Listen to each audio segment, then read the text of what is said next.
Assalamualaikum warahmatullahi wabarakatuh. Salam pembelajar. Jumpa dalam bincang BPSDM Kumham. Kali ini kita punya tamu spesial dari Politeknik Ilmu Pemasyarakatan. Beliau adalah Bapak Umar Anwar. Bapak, terima kasih sudah mau menyempatkan waktu untuk ngobrol sama kita. Mungkin sahabat pembelajar ada yang mau kenalan sama Bapak, silakan Pak. Oke, baik. Terima kasih. Assalamualaikum warahmatullahi wabarakatuh. Waalaikumsalam. Nama saya Umar Anwar, dosen dari Politeknik Ilmu Pemasyarakatan. Nah, sahabat pembelajar, berhubung kali ini kita kedatangan tamu dari dunia pemasyarakatan, mungkin kita akan bincang-bincang sedikit mengenai pemasyarakatan, Pak ya. Iya. Dunia pemasyarakatan itu tidak lepas dari yang namanya penegak hukum, kemudian juga mengenai keamanan, Pak. Iya. Makanya setiap tahun itu selalu ada formasi petugas pengamanan di pemasyarakatan. Benar. Dikarenakan memang pengamanan adalah hal yang sangat-sangat krusial bagi pemasyarakatan. Nah, dalam pengamanan kondisi di rumah tahanan negara atau di lapas, itu apakah ada, Pak, menurut Bapak strategi yang mungkin diperlukan di dalam pelaksanaan pengamanan itu, Pak? Baik, terima kasih atas pertanyaannya. Ketika kita bicara terkait dengan lapas dan rutan, sudah pasti kajiannya adalah pembinaan dan pengamanan. Nah, kalau kita bicara dari sisi pengamanan, saya lebih senang dengan ada buku saya terkait dengan pendekatan pengamanan, yaitu strategi keamanan penjara atau strategi keamanan lapas dan rutan dalam kajian pendekatan teori Sun Tzu. Nah, di dalam buku itu bahwa keamanan penjara itu sebenarnya bisa diselesaikan dengan beberapa konsep teori yang disampaikan oleh Sun Tzu di dalam teorinya. Karena memang teori ini sebenarnya teori yang juga digunakan dalam persoalan bisnis, Pak. Nah, saya dalam hal ini mau menggunakan teori pendekatan Sun Tzu ini untuk teori strategi keamanan penjara, gitu, Pak. Betul. Sebentar, Pak. Supaya nggak kejauhan, berarti ada sebuah strategi namanya strategi Sun Tzu. Iya. Yang mana Sun Tzu ini siapa, Pak? Sun Tzu itu adalah di mana teori perang sebenarnya. Teori Sun Tzu perang ini nama orang atau nama awalnya dari nama orang. Oh, nama orang Ya, berarti, nama Pak, ya. orang dari Cina ya. Memiliki sebuah strategi. Iya, strategi dipakai oleh beliau itu menjadikan strategi namanya strategi Sun Tzu. Oke, pastinya ini strategi pasti lumayan canggih dan jago nih, makanya sampai dipakai. Oke, Pak, itu strateginya apa, Pak? Oke.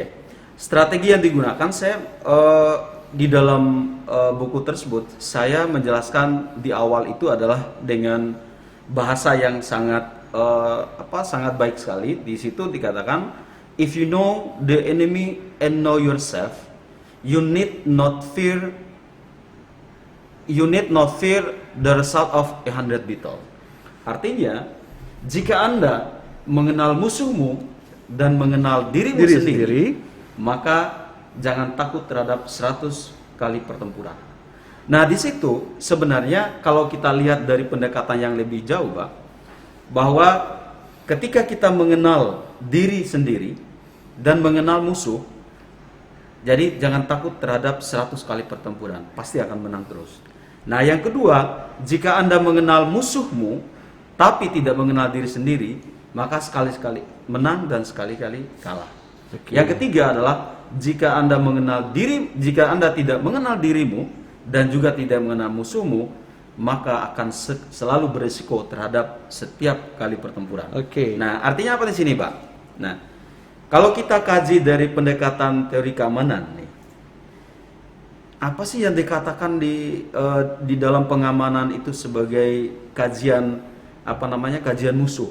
Ini kan perang ini kan antara lawan, betul. Ada lawan, ya kan? Dan ada kita ya. Kita harus menyerang orang. Nah, siapa yang dalam hal ini yang dikategorikan sebagai musuh? Nah, prinsip musuh di sini adalah siapa yang melakukan pemberontakan, yang melakukan kerusuhan, yang membuat lapas rutan itu menjadi berantakan dan rusuh dan sebagainya, itu kan narapidana. Betul. Dalam konteks zaman ini kita anggap sebagai musuh. Nah, kemudian kita dalam konteks ini adalah komandan. komandan yang akan mampu menyelesaikan persoalan musuh tadi. Nah, yang dikatakan jika Anda tahu dirimu, berarti diri itu adalah seorang komandan itu. Konsep komandannya saya maksud ini adalah kalapasnya, karutannya, ya, pimpinan Pak ya? Ya, pimpinannya di situ. Itu maksudnya. Kalau dia mengenal dirinya, kemudian mengenal seluruh narapidana yang ada di dalam lapas tersebut, maka yakin dan percaya tidak akan terjadi kerusuhan, tidak akan terjadi pemberontakan, tidak akan terjadi perkelahian dan lain sebagainya. Itulah yang dikonsep situ. Nah, yang kedua tadi, jika komandan hanya mengenal dirinya sendiri, tapi tidak mengenal siapa narapidananya, dari mana asalnya, kasusnya seperti apa kan gitu, maka itu akan terjadi risiko terhadap segala gangguan keamanan akan terjadi. Yang kedua ya Pak ya? Nah, itu yang kedua. Kalau yang ketiga nih Pak, jika seorang komandan atau jika Anda tidak mengenal dirinya dan juga tidak mengenal musuhnya, maka setiap kesempatan pasti akan berisiko. Artinya apa tuh? Ketika komandan itu tidak tahu nih, saya ini mempunyai kemampuan apa nih, gitu kan? Kemudian seorang komandan juga tidak tahu, biarin aja, yang dikatakan acuh tak acuh terhadap kondisi keamanan dalam. Sehingga itulah yang akan selalu berisiko, ancaman gangguan keamanan dan ketertiban itu selalu terjadi di situ Pak. Oke, menarik. Nah Pak, saya mau nanya nih Pak, ada beberapa pertanyaan, cuma yang pertama adalah gini Pak. Di sini konteksnya lawan kita adalah warga binaan, bukan dalam arti lawan dalam arti antagonis, tapi adalah seseorang yang harus kita atur dan kita taklukkan Pak ya. Nah, itu sudah jelas tuh, warga binaan adalah sesuatu yang harus kita lawan, tanda kutip kembali. Nah, pegawai-pegawai atau oknum yang terkadang membuat suasana tidak enak ini kita masukkan sebagai lawan atau sebagai diri sendiri Pak, karena dia merupakan bagian dari kita, tapi dia lebih ke membawa sesuatu yang tidak baik nih Pak. Itu masuk kemana ya? Itu sebenarnya masuk dalam kategori komandan dan seluruh jajaran. Diri sendiri Pak ya? Diri sendiri. Nah, artinya diri sendiri itu apa? Itulah yang saya maksudkan tadi, saya jelaskan lebih detail lagi, bahwa yang dimaksud dengan jika Anda mengenal dirimu, siapa yang dikenal oleh komandan? Komandan mengenal dirinya sendiri, kemampuannya seperti apa. Yang kedua, seorang komandan ini mengenal kemampuan dan potensi di dalam anak buahnya. Anak buah di sini siapa? Pegawainya, stafnya, seluruh jajaran pengamanan dan pembinaan itu adalah anak buahnya. Nah, ketika dia mengenal itu, maka dia sudah tahu nih, kira-kira masalah apa terhadap gangguan keamanan apabila memiliki anak buah yang seperti itu. Nah, yang berikutnya, seorang komandan itu mengetahui dan mengenal lingkungan strategis. Apa itu lingkungan strategis, Pak? Lingkungan strategis itu adalah lingkungan yang seorang komandan itu tahu semua.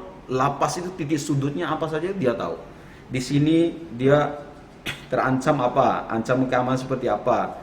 Di depan kira-kira ancamannya apa, di luar kira-kira ada ancaman apa tidak, sehingga apa, kondisi strategis di dalam lapas, dalam kondisi di dalam lapasnya dia tahu sarana prasarananya memadai apa tidak nih, senjata ataupun perlengkapan keamanannya ada atau tidak, masih berfungsi atau tidak. Itu dia. Kemudian seluruh aspek sarana prasarana dia tahu, gedung ini sudah aman atau tidak nih, kemudian bagaimana kerawanannya. Nah, di situ di lingkungan strategi di dalam. Atau mungkin jajarannya bisa nggak pakai alat pengamanannya gitu Pak? Ya, itu benar sekali. Kemudian dari sisi dia mengenal juga lingkungan sekitarnya. Jangan sampai justru lingkungan di sekitar lapas dan rutan itu akan menjadi ancaman terbesar bagi lapas dan rutan ketika terjadi hal-hal yang tidak kita inginkan. Jadi Pak, maksudnya, koreksi saya jika saya salah, seorang pemimpin dalam artian kepala lapas atau rutan atau komandan regu atau yang seseorang yang punya tanggung jawab mengatur anak buah di jajaran di bawahnya itu harus memiliki pemahaman terhadap lingkungan sekitar, masyarakat sekitar, gedung sekitar, kondisi geografis mungkin juga Pak ya. Benar. Sosial kultural sekitar. Karena mungkin setiap daerah berbeda Pak nih. Benar. Daerah Sunda mungkin agak lebih slow, daerah Sumatera agak ngegas gigi satu sedikit ya Pak ya. Dan mungkin anak buahnya juga ya Pak ya, bahwa anak buahnya mungkin sifatnya macam-macam A B C D. Karena kan kita nggak memungkiri itu Pak, di setiap perkumpulan atau grup atau apa pasti ada yang orang dengan berbeda karakter yang agak gotok-gotokan. Nah, apakah ada manajemen apa Pak namanya itu Pak? Manajemen lapas. Manajemen lapas Pak ya, itu juga tetap harus diperhatikan Pak ya. Diperhatikan. Nah itulah yang dimaksud sama saya tadi, bahwa seorang komandan itu ketika dia sudah mengenal seluruh aspek tadi, mengenal dirinya, mengenal anak buahnya, mengenal lingkungan strategisnya, mengenal sarana dan prasarananya, kemudian mengenal lingkungan sekitar lapasnya, yakin bahwa dia akan setengah kemenangan udah tahu. Iya. Nah kemudian bagaimana dengan musuh yang dikategorikan dalam konteks di pendekatan teori ini? Ketika seorang komandan mengenal seluruh narapidananya, satu persatu dia tahu si narapidana yang ini warga binaan saya kasusnya apa, dia seperti apa karakternya, dia asal dari mana, waktanya seperti apa, dia udah tahu semua. Seperti yang Bapak bilang tadi, bahwa kita harus tahu dari sosial kultural yang mana, dia berasal dari mana narapidana ini, karakter waktanya keras atau lembut, dia sebagai apa, dan kasusnya apa. Dia tahu semua. Ketika seluruh kondisi strategis ini tahu, petugasnya tahu, narapidana tahu, kondisi lingkungan strategisnya tahu, dan semua yang ada di situ, yakin bahwa setiap kegiatan akan terjadi keamanan yang luar biasa kita dapatkan, yang kita harapkan. Betul, bersama. Ya. Seperti itu. Ada nggak Pak strategi yang mungkin dalam teorinya disebutkan bahwa cara memahami warga binaan atau cara memahami itu, apakah ada strategi di dunia pemasyarakatan Pak? Ya, di dalam peraturan kita, di regulasi kita, sebenarnya kita hanya mengenal di dalam misalnya Permenkumham nomor 33 tahun 2015. 33 2015 ya. Ya, 33 2015 itu kan tentang pengamanan lapas dan rutan. Ya. Kemudian ada peraturan 31, peraturan pemerintah nomor 31 tahun 99 tentang pedoman pembinaan dan pembimbingan ya. Warga binaan pemasyarakatan, dan peraturan-peraturan lain yang berkaitan dengan pengamanan, pembinaan maupun perawatan. Sebenarnya di situ regulasi. Regulasi yang akan menurunkan aturan-aturan termasuk sampai SOP, Pak. Betul, ya? SOP dan lain sebagainya. Nah, kalau itu diterapkan oleh seorang kalapas sebagai komandan teladan tadi, maka tidak akan terjadi hal-hal yang tidak kita inginkan. Betul. Protapnya dijalankan. Misalnya kalau seorang pengunjung masuk ke dalam lapas atau ke dalam rutan, dia masuk menggunakan protap itu, maka tidak akan terjadi pelarian lewat pintu. Betul. Nah, itu terlepas dari force major ya Pak ya? Iya, benar. Kalau sudah force major udah tidak bisa dikata lagi. Bisa. Tapi kalau kita sudah melakukan tadi, adakah strateginya? Ada. Itu tadi protapnya dilakukan semua. Kemudian strategi yang bagus juga adalah komandan itu memahami seluruh aktivitas di situ, seluruh petugasnya tahu, seluruh narapidananya dipahami, dan aspek lingkungan strategis, sarana dan prasarana. Itu saya yakin keamanan akan selalu terkendali di dalam lapas dan rutan. Betul Pak ya. Menjadi komandan atau pimpinan di dalam penjara atau bukan di dalam bangunan pemasyarakatan, institusi pemasyarakatan itu pastinya butuh strategi-strategi yang tadi sudah Bapak sebutkan. Paham lingkungan, dan lain-lainnya. Ada nggak yang hal-hal lain yang perlu kita perhatikan sebagai ketika kita menjadi komandan dalam sebuah institusi pemasyarakatan, Pak? Iya. Seorang komandan yang dikategorikan komandan teladan. Teladan, Pak ya? Ya, kategorinya itu komandan teladan. Jadi bukan hanya pegawai itu pegawai teladan. Ini komandan. Nah, apa sih kategori komandan teladan menurut Sun Tzu?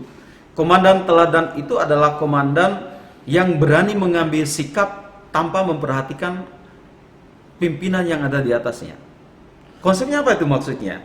Ketika terjadi kerusuhan, betul, terjadi pemberontakan, jangan lapor dulu, eksekusi dulu, perbaiki dulu, siapkan dulu apa yang ada di situ dan selesaikan untuk antisipasi. Nah, itu komandan teladan. Kemudian ada pengertian-pengertian yang lebih konkret lagi, bahwa komandan teladan itu dia memiliki nilai hikmah, kemudian disiplin, integritas, itu harus dimiliki oleh seorang komandan teladan. Iya. Jadi kalau bicara hikmahnya adalah dia akan berbicara karena bicara hikmat itu adalah luas. Menurut teori Sun Tzu itu adalah hikmat itu kayak istilahnya adalah ilmu amaliyah, amal ilmiah.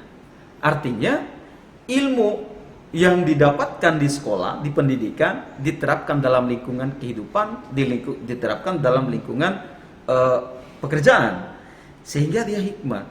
Hikmat konsep di sini adalah seorang komandan itu melaksanakan setiap mengamalkan seluruh ilmunya untuk kegiatan-kegiatan pekerjaannya tadi.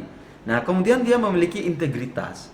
Kalau bicara integritasnya kita udah tahu semua lah, dia mengerjakan sesuai dengan porsinya, sesuai dengan tugas yang diembannya itu dikerjakan sesuai. Kemudian diberikan kesempatan juga kepada anak buahnya untuk berintegritas. Kemudian juga di samping itu dia harus memiliki kemampuan disiplin. Seorang komandan yang disiplin tingkat tinggi, saya rasa akan diikuti oleh seluruh anak buahnya yang ada di bawahnya. Nah, itu bagian yang kecil yang ditampilkan oleh nama Sun Tzu itu banyak sekali, Pak. Betul, Pak ya. Ya, seperti itu. Strategi keamanan oleh Sun Tzu, menarik. Jadi menjadi petugas pemasyarakatan itu tidak gampang. Apalagi menjadi pimpinan di pemasyarakatan. Penuh dengan resiko. Bapak, terima kasih. Terima kasih untuk bincang-bincang kali ini. Semoga besok-besok kita bisa bahas strategi pengamanan lainnya atau topik-topik lainnya tentang dunia pemasyarakatan yang mungkin bermanfaat bagi adik-adik taruna, ada di petugas pemasyarakatan di seluruh UPT di Indonesia. Ada pesan-pesan Pak untuk adik-adik atau rekan-rekan pemasyarakatan? Baik, untuk adik-adik taruna dan juga para petugas pemasyarakatan, termasuk khususnya yang baru, ikuti perintah atasan. Karena perintah atasan itu adalah pasti akan berdampak baik-baik semuanya. Karena tidak ada suatu perintah atasan itu menggiring kita ke hal-hal yang buruk. Kemudian bagi seorang taruna, jadilah seorang pembelajar yang hebat. Jadikan ilmumu akan menjadi ilmu yang bermanfaat untuk kemaslahatan pemasyarakatan, kemaslahatan bangsa dan negara. Terima kasih. Cakep banget, Pak. Bapak, kita pamit dari sahabat pembelajar. Semoga apa yang kita sampaikan ini bisa nyampe dan bisa diserap dengan baik oleh sahabat pembelajar semua. Kita pamit, Pak ya. Baik, terima Assalamualaikum kasih. warahmatullahi wabarakatuh. Salam pembelajar. Salam pembelajar.